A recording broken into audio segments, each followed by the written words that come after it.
देश की रक्षा कौन करेगा? देश की रक्षा कौन करेगा? देश का अर्पण, देश का अर्पण, कौमी नारा, कौमी नारा। आपको जानकर बहुत हास्य होगा कि अभी मानसून ब्रेक आ रहा है। ये जो ब्रेक है ये अगले कल यानी 12 जुलाई से 12 अगस्त तक रहेगा या गाइडलाइन है वो ये है कि आपने इन वेकेशंस में अपनी सेहत का सबसे ज्यादा ख्याल रखना है, क्योंकि बरसात का मौसम रहता है, बारिशें होती हैं, जो पानी है उसकी शुद्धता में कमी आ जाती है। तो अपने आप को अपने हाइजीन स्ट्रॉन्ग रखने के लिए पहले तो ये कोशिश करनी है कि स्वच्छ रहना है और कहीं भी ऐसी जगह पर नहीं आपने, जैसे रात का समय है या दिन में भी जहां बहुत ज्यादा घास है, क्योंकि कीड़े या जीव जंतुओं का डर रहता है। और साथ में कुछ बच्चे जो हैं तो जैसे फलों के लिए या तो आम के पेड़ के ऊपर चढ़ जाते हैं या फिर जामुन का पेड़ है, इससे भी आपने सावधानी बरतनी है कि आपको कोई भी किसी भी तरह का ऐसा नुकसान ना हो, आपकी फिजिकल फिटनेस आपकी बातें ना हो। ये सभी बच्चे जो हैं, मैंने अपने अध्यापक साथियों को पहले डायरेक्ट किया हुआ है कि सभी स्टूडेंट्स के जो है वो ग्रुप्स बने होने चाहिए। आपके मैंने चेक कर लिया है, मुझे लास्ट के बात हुई है सभी टीचर्स से, आपके व्हाट्सएप ग्रुप से आप लिंक हो चुके हैं। लेकिन फिर भी अगर आप कहीं जाते हो, कहीं आउट ऑफ स्टेशन जा रहे हैं आप, तो अपने टीचर्स से को पहले ही इन्फॉर्म कर दो कि मैं इस नंबर पे उपलब्ध नहीं रहूंगा या रहूंगी। मेरा इन दिनों के लिए ये नंबर जो है वो एक अल्टरनेट नंबर जो है वो आप दीजिए, क्योंकि मैंने ये डायरेक्शन दी है सभी अध्यापकों को कि ये जो वेकेशन पीरियड है कम से कम वंस ए वीक आपके साथ इंटरेक्शन करेंगे। मैं आज सभी बच्चों का जो होमवर्क है क्लास में चेक करूंगा और मैंने नोट करना है कि आपकी होमवर्क की जो कॉपी है आपके टीचर ने कौन सा डे जो है वो आपके लिए वीक में डिसाइड किया हुआ है, इंटरेक्शन और टाइम पे डिसाइड किया है।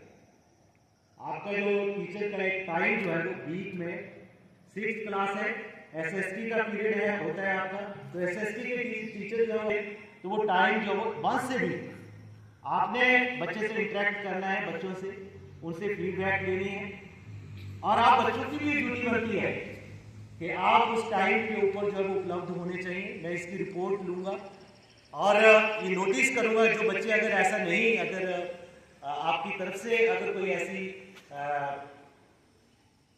डिस्क्रिपेंसीज नोट की जाती है तो उसका भी कड़ा नोटिस किया जाएगा, आपके पेरेंट्स से कांटेक्ट किया जाएगा, क्योंकि हम चाहते हैं कि जो आपके अंदर कमियां भी जो यूनिट 1 और यूनिट 2 में जो हमारे टेस्ट हुए हैं, फर्स्ट यूनिट टेस्ट और सेकंड यूनिट टेस्ट जो हुए, जो भी आपकी कमियां नहीं है वो आने वाले जो फर्स्ट टर्मिनल एग्जाम है इन द मंथ ऑफ सितंबर, वो आपकी जो कमियां हैं वो पूरी हो। तो ये बच्चे भी सुनिश्चित करेंगे और अध्यापक भी सुनिश्चित करेंगे कि आपके जो व्हाट्सएप के साथ आप लिंक रहेंगे और सभी बच्चों को जो है वो टाइमिंग जो है वो इश्यू होगी। इसके अकॉर्डिंगली अगर कोई अध्यापक साथी चाहता है कि इन द वेकेशन या हमारे फिजिकल के टीचर चाहते हैं कि इन द वेकेशन पीरियड आप किसी स्पोर्ट्स पर्सन को इन्वाइट करना चाहते हैं स्कूल में, तो मैं उसके लिए वेलकम करूँगा। लेकिन उसके लिए जो वो पहले प्रशासन को नोटिस में दे दें कि हम इन बच्चों को कॉल करें और ये टाइमिंग रहेगी, जिसके अकॉर्डिंगली हम यहाँ पे आपको मैनेज करेंगे, ऑफिस को भी अवेयर करवा देंगे और उनके पेरेंट्स को भी अवेयर करवा देंगे। क्योंकि जब स्कूल में कोई बच्चा आता है बाहर से तो हमारी भी रिस्पॉन्सिबिलिटी बनती है और पेरेंट्स की रिस्पॉन्सिबिलिटी बनती है और ये कलेक्टिव एफर्ट्स है। तो मैं चाहूंगा कि ये बातें छोटी छोटी रहती हैं, लेकिन इनके परिणाम जो है कई बार बहुत बड़े बड़े होते हैं। मुझे बहुत खुशी हुई कि बच्चों ने संस्कृत में यहाँ पे प्लेस बोली है, प्रतिज्ञा बोली है, लेकिन मैं चाहूंगा कि नारा भी संस्कृत में बोला जाए। जैसे देश की रक्षा कौन करेगा।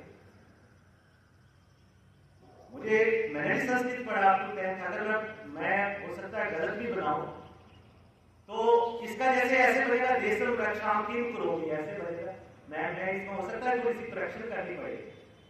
तो बच्चे जो हम बोलेंगे हम करोगी, मैं करूंगा, मतलब आपका देखो कोई बात आप कर रहे हो तो आपकी वो टोटल वही आ सकते हैं।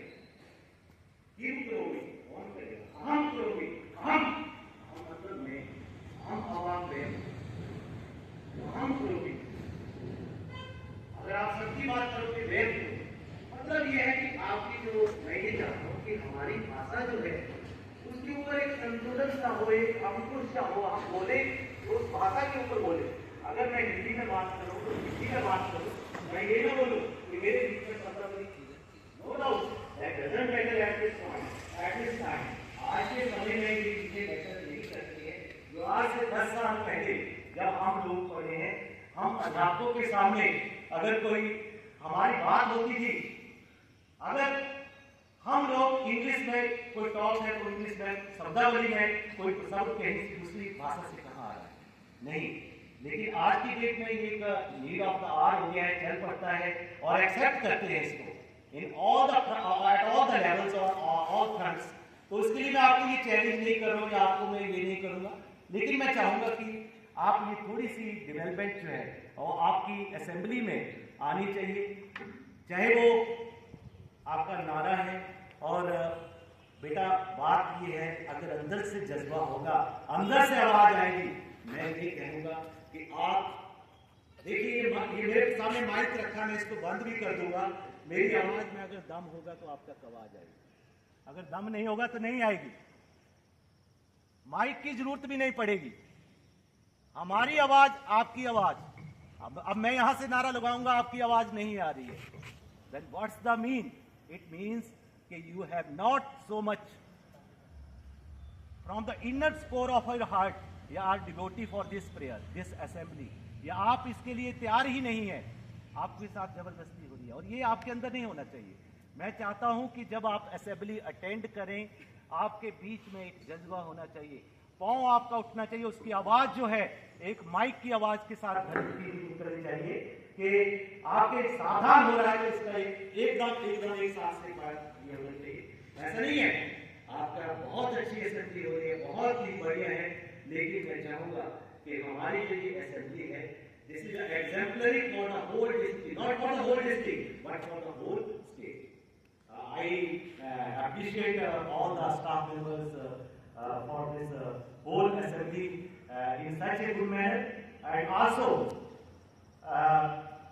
congratulate and give best wishes from my side and from the whole staff, मेरी तरफ से भी और मेरे सारे स्टाफ तरफ से आप सभी को आगामी आने वाली छुट्टियों के लिए शुभकामनाएं।